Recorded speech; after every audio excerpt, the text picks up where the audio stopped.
Welcome to the Human Capital Innovations Podcast, your go-to source for personal, professional, and organizational growth and development. We hope you tune in often for all things people management, organizational development and change, organizational leadership, and social impact related. Maximize your personal and organizational potential with Human Capital Innovations Podcast.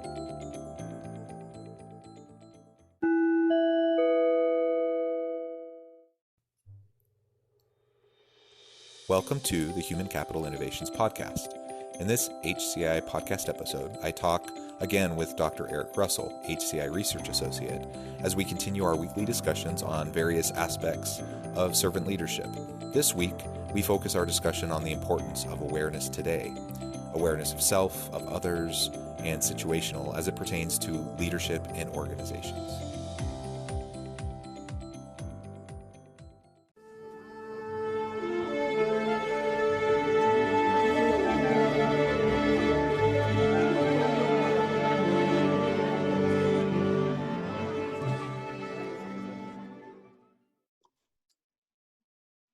Dr. Eric Russell, welcome to the Human Capital Innovation Podcast. Great to be here. It's always good to see you, my friend, and it's great to continue our weekly servant leadership series where we discuss different aspects of servant leadership and different principles and concepts that are really key and foundational to what servant leadership is all about. Today, we're going to be talking about the importance of awareness, awareness of self, others, and situational as it pertains to leadership in organizations. And I'm really excited for the discussion. For listeners who may not remember or who haven't had a chance to listen to previous episodes in the Servant Leadership series, we've now had several opportunities to have a discussion, and Dr. Eric Russell is a professor of emergency services at Utah Valley University, and he's an HCI Research Associate. And it's always great to have a chance to talk with you, Eric. So again, welcome, and I'm excited to discuss the importance of awareness. Excellent. Yeah, that's a great topic to talk about, something a lot of people lack. Yeah. Well, yeah, so as we begin, let's start there. So it's important. I think most people would say, yeah, being aware of your surroundings, being aware of yourself and others, that's important. But it goes beyond being important. It's essential. It's vital. And so many people lack the ability to have kind of a presence and awareness in the moment and with who they're interacting with. So in your mind, why is it essential and a critical part of servant leadership? So awareness is essential. You have to go back to our primal selves, right? So you got to figure we as human beings will see a snake even before a dog will see a snake. It's our whole survival kind of thing.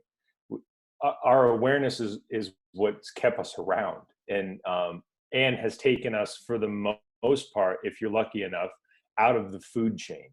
If you don't go back in the ocean, most likely you're never back in the food chain as a human being. But our awareness is our survival. And from an organization standpoint, your awareness is your survival of your organization. But it's also your awareness is your care for your people. And your awareness is how you deal with other people because you're aware of yourself as well. There's that great meme that's going around now. It's mean, I guess, but they call in like angry white women Karen.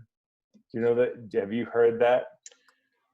Yeah, and I'm not quite sure of the origin, but I've definitely heard that. Yeah, but one of those things when you watch some of the videos that are online, they'll show it out, and like my nieces have showed me some of these videos and things like that.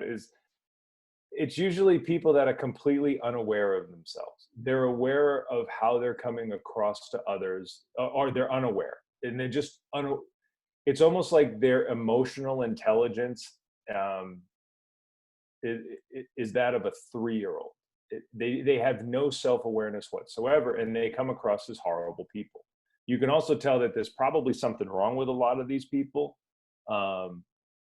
Maybe they're having their own type of a crisis, but awareness is so important because it's how we come across, it's how we see the world, and it's how we survive. And when Greenleaf came up with the concept of servant leadership, he said that the servant leader is reasonably disturbed at all times because you're always aware, you know. Yeah, and I think that's particularly interesting within our current socio-political context and the strife, the Black Lives Matters movement right now, and all of these surrounding elements. It, especially when you come from a place of privilege, it's uncomfortable to be aware of these challenging issues. So someone who say a middle-aged white man like me, if I'm unaware of these types of issues and I'm unaware of the plight of Black men, and the fear that they have as they walk down the street that something could happen to them, or I'm unaware of the plight of women in the workforce who have to deal with discrimination on a regular basis, or LGBTQ individuals and the types of discrimination they face. If I have my blinders on because of my privilege, and it's not necessarily intentional, right? It's just implicit bias. It's just my way of life. So I'm not necessarily saying these people are horrible people. It's just the nature of privilege. So if I'm walking around with my privilege and I'm unaware and oblivious to these things, and then I become aware, the awareness is forced upon me, it's thrust upon me due to things like the George Floyd death and Black Lives Matter protests. All of a sudden, now I'm in a situation where I am aware, and it's incredibly uncomfortable. Because now I have to look myself in the mirror, and I have to reconcile my privilege with the experience of others who maybe are dealing with really hard things. And it can become exhausting. And the interesting part to that, though, and related back to what you were just saying, is yeah, it's tiring, it's exhausting. Awareness is a burden, but it's also, we have to recognize that's a burden that has always been there for these other minority groups. We have just been free of that burden because of our unawareness. Yeah. And once we're now aware, now that veil of unawareness has been removed, and we have no choice, if we're going to be decent human beings, to now confront these complicated, disturbing issues, and to be part of the fight towards resolving them, right? And that's not easy work. That's really hard work. That's hard. That's hard emotionally. It's taxing. But those who don't have the privilege that we have, they fight that fight every day. That's their life, and they carry that burden with them. And so we need to look for ways to help carry that burden. And that's I think what awareness is about. And I think that's what you were referring to about how it's exhausting. It's tiring. It is a burden, but it's a necessary burden if you're truly going to seek out how you can better lift up and serve those around you. Yeah. Well, if everybody starts falling to zero, right? And you just keep having more and more people lose their jobs, more and more people get abused by the system, more and more people fall out of the world. What the hell do you think is going to happen? You think they're just going to walk away into the sunset? No, we have to be aware of the fact that I like privilege. I assign privilege far more to socioeconomic status than I do to anything else. And I think one of the things that's getting lost in this awareness culture right now is the fact that people don't realize that when you're poor, you have no justice, you have no voice, you have no say. It's one of the reasons why you have all of these people out of work, but the vast majority of them make less than $40,000 a year, and the stock market's at record high. And it's because you have to finally come to terms with the fact that the poor don't matter. They don't matter to anybody. You'd be hard pressed to find somebody who was killed by the cops that made a six-figure income. You'd be hard pressed to find somebody killed by police officers that had a master's degree. It really is an awareness for the most vulnerable in society, which is the very working class and the poor. And we can say it by race and everything, but it really is about poverty. It's about people being poor. And it's about being aware of this kind of stuff. You know, I'm 6'5". I'm white. I'm heterosexual. I don't ever have to be aware of who I am when I walk into a room, but my friends do. My friends who are persons of color, my friends who are trans, they are very much aware of who they are and constantly scanning the environment when they walk into a room, because they don't know where the hell the threat's coming from. One of my favorite things to tell people to go watch, and I'm a huge stand-up comic fan. Like, I love stand-up comedy. I think it's probably one of the best forms of entertainment in my mind.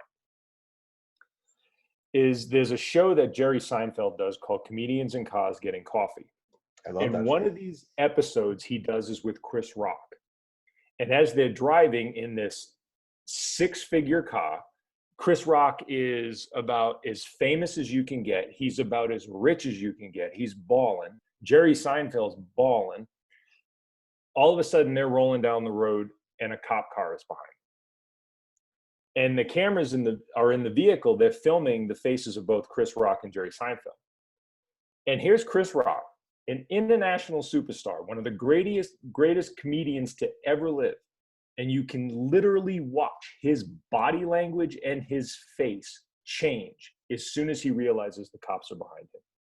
He became physically, outwardly scared. And Jerry Seinfeld even asked him about it. He's like, dude, I'm a black man. And it's like, this is Chris Rock. And he wasn't this, there was no acting in this. He physically became scared. And so if that's happening, and we know it, and we can see it in our people that we put on pedestals, our celebrities, then we know that we have a problem. We're now aware of that problem. So then the question is what are we going to do about it? What are we as a society, what are we as an organization going to do about it? The pushback against all of this stuff, like when somebody says Black Lives Matter and somebody says all lives matter, is the people that are saying all lives matter, they don't realize the fact that these problems really exist. Like the problem of inequity really exists. The problem of racial bias really exists. And like once you're aware of it, now you have a responsibility to do something about it. And nobody on these sides is saying, I want to take you, John, and I want to take away from you and your family in order to give to this other person. They're not saying that. The vast majority of people, 99.9% of people, are saying, listen, all we want is to be able to experience the world the way you're experiencing it. You know, I've said it in a prior talk. It was Van Jones who said, what am I supposed to do? Dress my kids up in tuxedos? White people don't think about that, especially affluent. Poor white people do. Poor white people do, because their kids slide into the same problems that other people's kids do too. But affluent, upper middle class white people never think, well, when my son leaves the house with his shaggy hair and his t-shirt, they're never like, is somebody going to judge him and drop the hammer on him or take him to jail? They're not. They're not. That kid gets to leave the house, and never does that kid ever have to be aware of who he is. And that awareness matters. Yeah, and you've pointed out there really are layers to this privilege, right? And socioeconomic is a huge factor. You know, someone who's, let's say, a poor Black trans woman, that's like layer upon layer upon layer of issues that they're going to have to be dealing with. And one of the things that gets lost in this discussion of privilege, some people really get defensive when it's brought up. It's not claiming that your life hasn't been hard. You know, I'm a white man. I've had my challenges just like other people have had challenges. But what I can confidently say, as I'm self-aware, is that I haven't had the same challenges as, say, a poor Black person. I don't have the same fear that they have. I've had other challenges. I've had other struggles. You know, life isn't easy for anybody. So everyone has their own struggles. Nobody's saying that they don't. Nobody's saying that blue lives don't matter, or all lives don't matter. They're just saying right now, in this moment, it's an opportunity for us to be aware of inequities in a system that disproportionately hurt Black lives, for example. And we're talking really macro right now. We're talking about this big social issue, but this applies within ourselves and our own leadership. It applies within the workplace also, because we have structures that exist within the workplace, and how the policies, practices, and procedures, and how how they manifest, and the mechanisms within organizations that disproportionately at times hurt individuals of different backgrounds. It doesn't necessarily need to be race, ethnicity, sexual orientation, or the like. It can be a whole range of things. But the bottom line is, unless we are aware of the challenges of the disenfranchised and the underrepresented individual, then we can't fight for justice for them. We can't fight for equity and fairness within our systems, whether it's organizational or social, and we can't help improve things. And that's the whole point. And that's why there's a burden on us once we become aware. When we're aware and we start to see, when you kind of have that veil taken away, you can't help but see it. And then you start to see the inequities all around you, and that is a burden, but it also is an opportunity, because then it provides you with at least a level of understanding and a desire to help others that will allow you to make a difference. And that's what, coming back to servant leadership, that's why it's so vital. Is it's hard to truly be an empathetic, other-centered leader if you're not actually aware of the plight and the needs of the people around you. Yes. If I walk around thinking everyone's life experience is just like it is for me as a middle-aged white man, I'm going to be missing a huge part of the life experience and the needs and desires, the challenges of the people that I'm leading and serving. And I'm not going to be an effective leader because of that. Right. And it doesn't take much. Like, when I'm working with people, or I'm talking about servant leadership, or I'm writing on it, and I am not ever saying that there has to be this dramatic change. It doesn't take much to go, oh, all right, so it is a little bit different for you. It is a little bit different for, we're all in a meeting in a room, and let's say you have one female that works on your team, and you're all in this meeting and everybody's talking, and then they're like, all right, take a break. Everybody goes to the bathroom. Well, everybody continues to talk in that bathroom except for her. Okay. And when you ignore that, and you want to pretend that once you're aware of it, the only way to not see it anymore is you have to pretend it doesn't exist, even though these things don't exist. That if you have certain artwork, okay, let's say you are a public servant and you are a high level public servant, all right, and you have certain artwork that exists in your city, county, state, federal building, and it depicts the Confederacy, if it depicts individuals that did horrific thing to First Nations people, you have to understand that when they walk by it, their experience is completely different from yours. And if you don't want to be aware of something like that, and you want to pretend that doesn't exist, well, those wounds are still going to be there. Nobody really gives a damn that a statue of Andrew Jackson stands across from the White House. What that is that's people trying to point out the fact that we're not trying to erase our history. We just need to stop putting this stuff into perspective, because that history to this group is completely different from that history to this group. And if we would just acknowledge that, we wouldn't be where we are today. And that's the thing.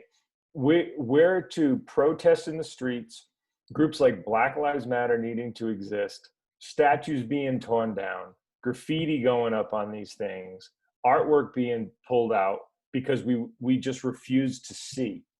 And this is a festering wound. This is a couple who, for the last 5 years, they got married at 18. They never had open dialogue. And now all of a sudden, 5 years later, every single one of their problems is now blowing up all at once. And it's because we never wanted to see that those problems existed. And I don't understand why it's difficult.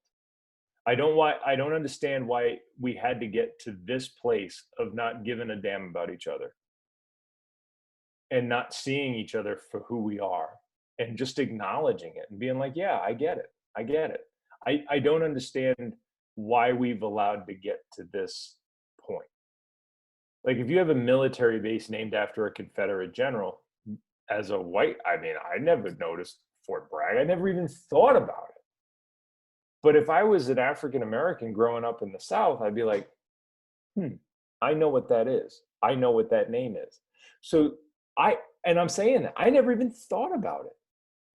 But when it's brought to our attention, our first reaction is we're trying to rewrite history. And it's like, no. I don't believe that at all. I believe that the vast majority are not trying to rewrite history. I believe that the vast majority are just trying to put the right story on history. Like, nobody's saying that George Washington wasn't the first president. Nobody's saying that George Washington wasn't a revolutionary. Nobody's saying that he wasn't a major important figure. But we also have to acknowledge the fact that he owned human beings. And we can say, well, it was a different time. Yeah, it was. But you know what? Now's not. And so if we're not gonna acknowledge the greatness and the faults, and we're just gonna create deities out of these people, well, then marginalized groups in our society are gonna take that personally, which they should. Like, I've been thinking, how could you possibly offend me? Like, what could you say? Like, what words could you call me to even offend me at all? What kind of a statue could you put up? And the answer is there's nothing. There's nothing that would make me feel like less of a human being and less of a citizen. Nothing. But to others, to our brothers and sisters of color, to our brothers and sisters in the LGBTQ community, yeah, there's things that we can do to make them feel like less of a human being. And when we become aware of that, it matters. And for organizational leaders, it is vitally important that you build organizations and you lead organizations that recognize the fact that everybody's journey is different. And there's really cruel things that happen to people that you're not even aware of.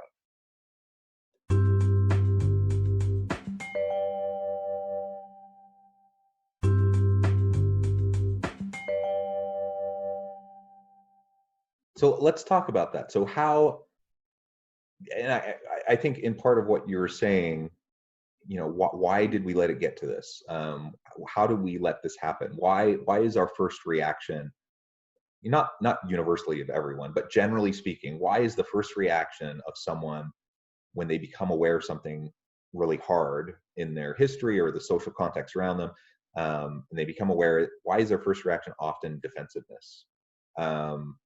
And it's because we're insecure. It's because we're whether we know it in the front of our brain or not, in our subconscious, we're scared that our privilege will be challenged, and that if a focus then turns to someone else who's disadvantaged, and they then obtain greater equity in the system, that somehow that will diminish us.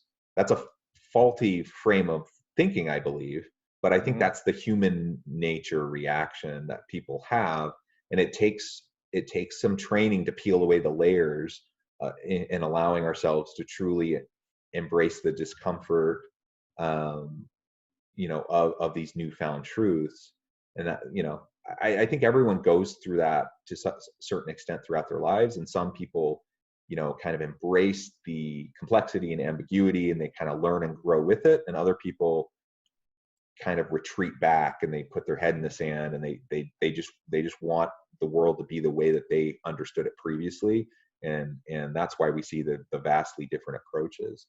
So anyways, with that said, what do we do if we're in an organization, and like your example of the woman in the meeting was a great one. We know that women in meetings, there's lots of research that shows, there's lots of subtle ways that they are undermined in meetings. Men talking over them, men taking credit for their ideas. They'll say an idea and then nobody pays attention, and then 5 minutes later a man says the same idea and everyone's like, that's wonderful.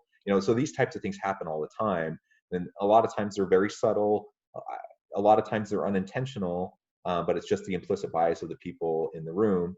How do we help break that down? How do we help leaders and our coworkers and ourselves be open to greater awareness? How do we help people see the necessity? How do we help people, what tools are out there to help people become more aware so that they can make positive steps forward? I think that's an excellent question.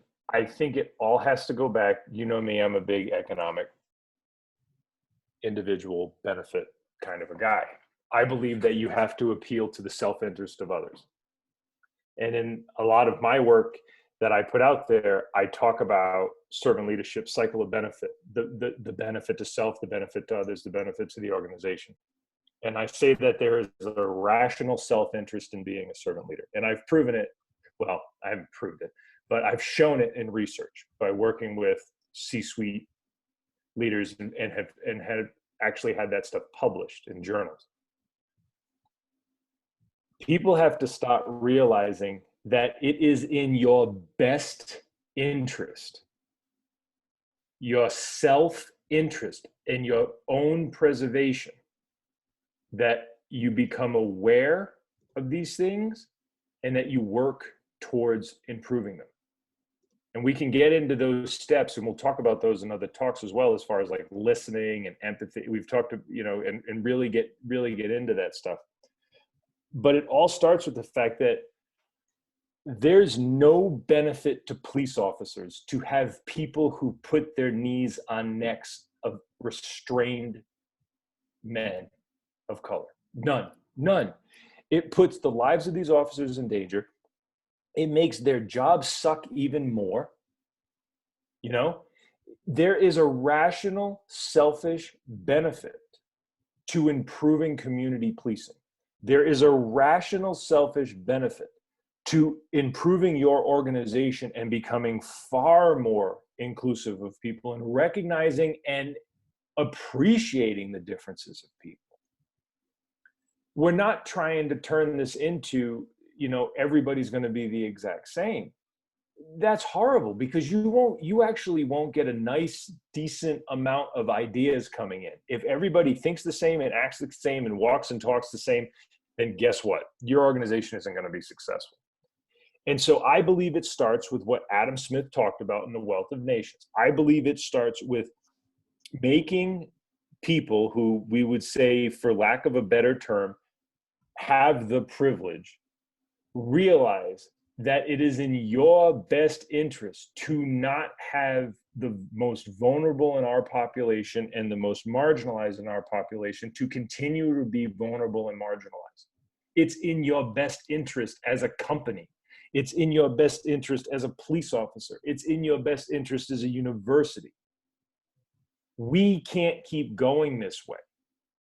Because of the changes that are coming to our world through artificial intelligence and technology, more and more people over time are going to start falling towards that zero. We have to be open and honest about that and say, it is not in our best interest. You can't go hide behind your gated communities and put up your Black Lives Matter sign and show support and solidarity from your summer home in the mountains. Okay? It's not going to work anymore. It's been proven in the Russian Revolution. It's been proven in the French Revolution. It's been proven in the Maoist movements.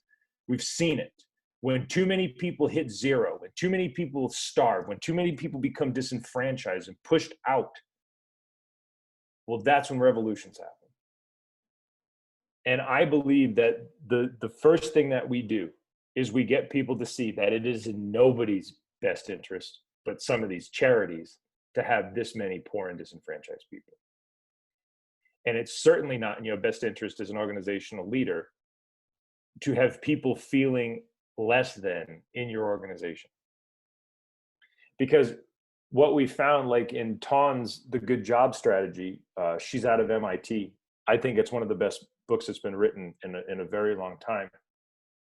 She's shown how when we take care of the needs of people, the companies that do this, instead of we're cutting benefits, we're cutting 401ks, we're cutting medical, we're cutting this, we're cutting that, we're laying you off.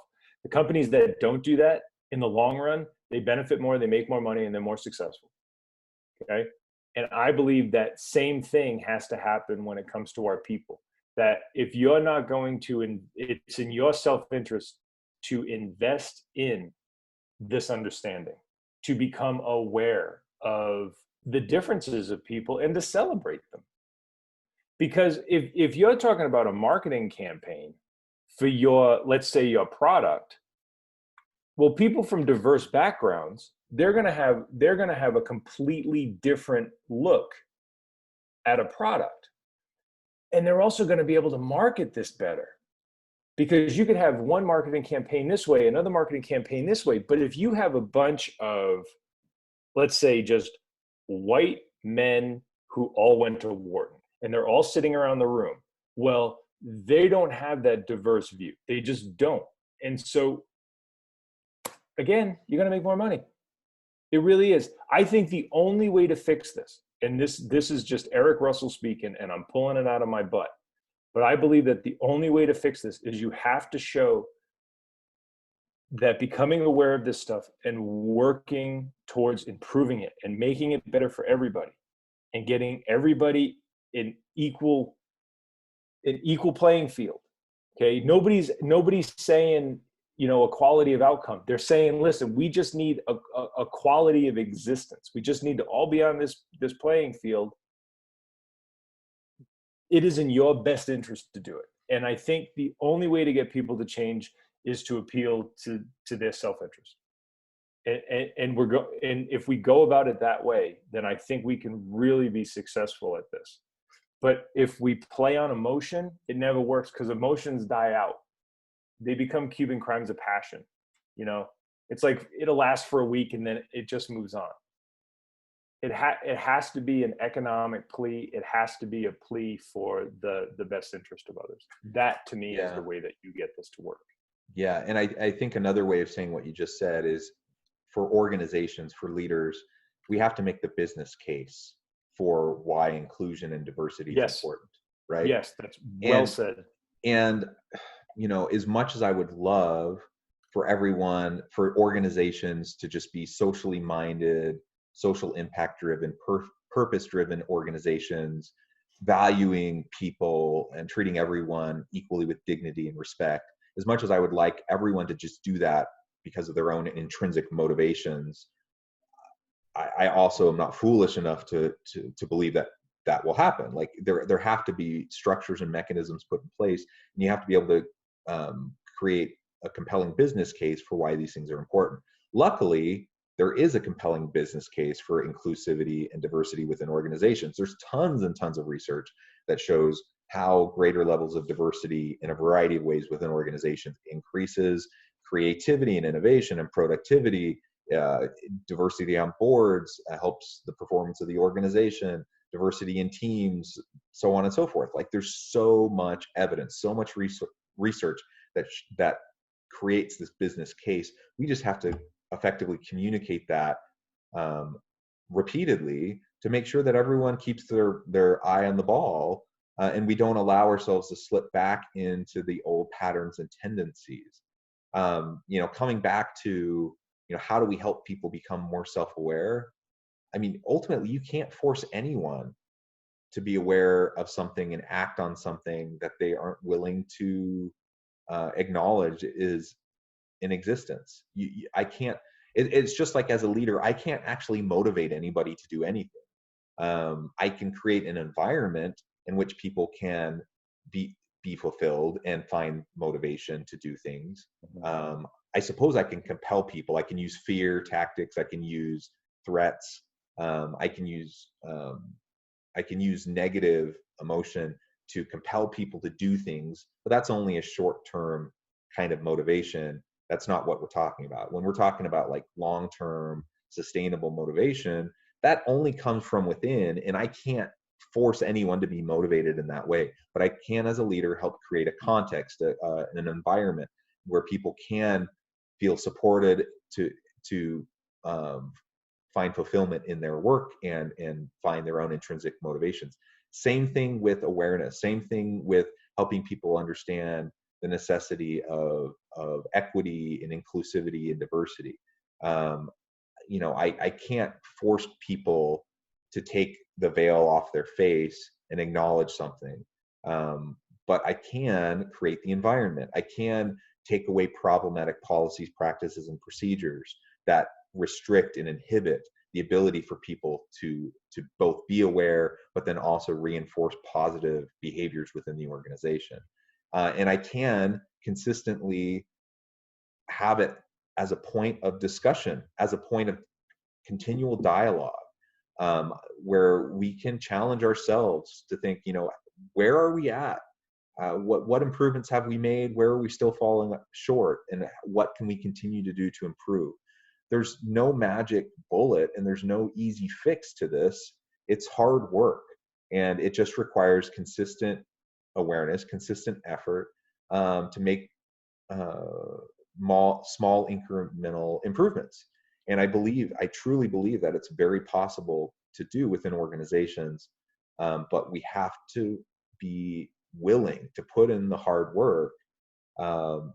We have to be willing to have some level of discomfort. We have to be willing to raise the level of support for people who are really struggling. If I was a manager and I had people of color on my team, I would need to know. I would need to get outside of myself enough to know that right now they're probably struggling in ways that I can't quite comprehend or understand. And I don't need to necessarily completely comprehend or understand it, but I need to recognize that this could be a hard time for them and provide extra support for them so that they can be healthy within my team and within my organization. Yeah. And think about how easy that is. It starts with a little bit of listening, a desire to be aware of how your people are doing, and then trusting in what they have to say. If somebody has the ability to open up to you and say something to you and you don't want to see it, you don't want to know it, like, I guess it all comes back down to, well, how the hell do you think any of this is going to end? You look at poverty rates in the United States, and First Nations people is 28%. African Americans are over 20%. And you can put a positive spin on those things and say, well, that's 70 something percent, that's 80 something. No, that's a lot. And then you have another 10% of whites are poor. Another 10% of Asians are poor. Like, where do you think any of that is going to end? Where do you think discrimination, like, it's not going to end well. And so I don't even need to take somebody who has these nasty feelings and thoughts inside of their heart, even their biases. I don't need them to even believe different things at this point. I just need them to accept the fact that the way that they're doing things doesn't work. And if you just improve it, you'll improve the lives of people and you'll improve your own organization and operations. And I believe then that's when the hearts change. I believe the hearts and minds change that way. I don't believe that I can take somebody who is fearful and racist and, let's say, homophobic. I don't think that I can just change that person by saying, you're wrong in the way that you feel, and here's why. I believe that it is only through exposure of their own self-interest on why that behavior doesn't work, and they themselves going, yeah, it isn't, my bottom line's kind of getting screwed here. I have people completely boycotting my business. I have people jumping ship left and right. My retention rate completely sucks. And even if they have to bite their lip in the beginning because their biases are just so ingrained. I believe that when they see the benefit to them, that they themselves will have an absolute change of heart. And isn't that really what we want in the end? Isn't what we want in the end for our organizations and our leaders is for them to see both their positions of power and privilege in this world, and to have the way that they navigate their organizations and people to change. And so if our goal is to make them change, then why don't we go at it the way that we know works? We know that this recipe works. Like, we know it works. The other way doesn't work. And so because they've had this stuff ingrained in them since they were young too.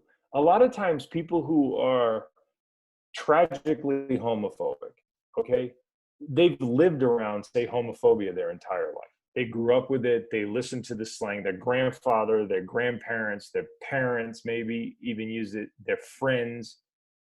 So you're not going to change them, because by going at them head on, you're actually attacking their past. But when you can start showing them different pathways, I believe, and now exposure, I believe that you can change. Yeah, You know, and we've I think proven that's, this. yeah, I think that exposure is so key. It's good to have a working vocabulary, a working understanding of the concepts, but people who have deep ingrained, prejudices or even implicit biases, it takes that exposure. It takes the building of awareness over time for your heart to change. Well, Eric, it has been a pleasure talking with you about awareness of self, of others, within our organizations as leaders, what we can do to try to make a safe place where everyone feels valued, they feel needed, wanted, that they have equal opportunity to contribute. We need to be aware of our surrounding context in order to do that. And we can build awareness over time if we put effort into it. And so that's my hope for everyone who's listening today, that will consider, what's one thing we can do today? What's one thing we can do to help make things a little bit better for the people we lead? How can we increase our own awareness, whether that be through some education or putting ourselves out there to be in contact with those that maybe we're not normally in contact with, so we can experience things the way they experience them, put ourselves in their shoes a little bit.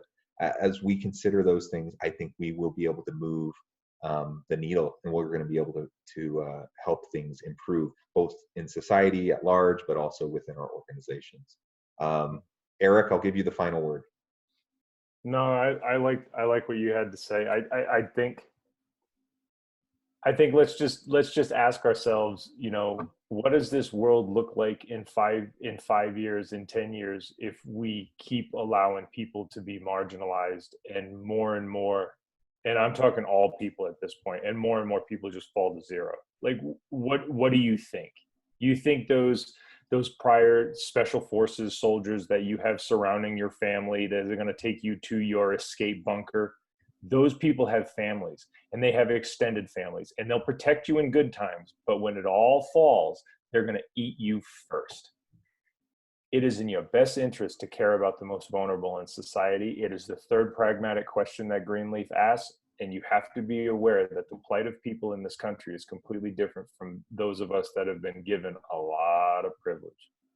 And when you recognize that, you realize that the society, when it falls apart, do you really want Mad Max? I don't want Mad Max. I don't want to see that. And that's what happens when everybody falls to zero in the handful. Yeah. Well, wonderful. Thanks again, Eric, for the discussion today. I hope our listeners will continue to tune in and listen to all of the great interviews and leadership tidbits and thoughts, and as well as our weekly discussions about COVID, our weekly discussions about servant leadership. Hopefully we continue to add value for you, and you'll continue to come on and see what we're putting out. Thanks, Eric, for joining me. Thanks to the listeners for being here, and we hope you all have a wonderful rest of your week.